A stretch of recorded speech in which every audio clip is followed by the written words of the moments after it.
Advocate protection act వెంటనే, advocate protection act వెంటనే, advocate protection act వెంటనే.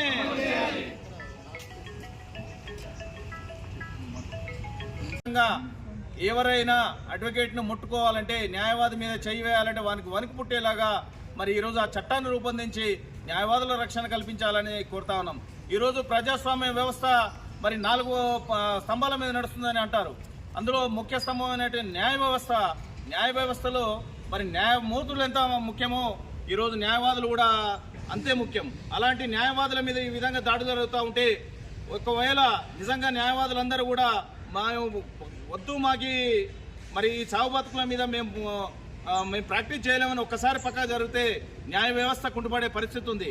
కాబట్టి ఈరోజు ఒక్కరోజుతో అయిపోయేది కాదు ఈ బాధలు కానీ ఈ ఆందోళనలు కానీ. దయచేసి అందరం కూడా తెలంగాణ ఉద్యమంలో ఏ విధంగా అలుపెరగని పోరాటం చేసినారో న్యాయవాదులు మన హక్కుల కోసం, మన రక్షణ కోసం మనం పోరాటం చేయాల్సిన బాధ్యత అవసరం ఉంది ఈ రోజున. కాబట్టి నిరంతర ప్రక్రియలో భాగంగా ఈరోజు ఉద్యమాన్ని ఉధృతం చేయాల్సిన అవసరం ఉంది. కాబట్టి ఈరోజు న్యాయవాదులు అందరం కూడా ఏకతాటి మీదకి రావాల్సిన అవసరం ఉన్నది. కాబట్టి ఈరోజు ఇప్పటికైనా ప్రభుత్వాలు కళ్ళు తెరవాలి. కేంద్ర ప్రభుత్వం కానీ రాష్ట్ర ప్రభుత్వం కానీ ఈ రోజుకైనా మరి అడ్వకేట్ల గురించి ఆలోచన చేసి అడ్వకేట్ ప్రొటెక్షన్ యాక్ట్ తీసుకురావాలని చెప్పి మీ ద్వారా తెలియజేస్తా ఉన్నా. న్యాయవాదుల ఐక్యత, న్యాయవాదుల ఐక్యత, అడ్వకేట్ ప్రొటెక్షన్ యాక్ట్ వెంటనే.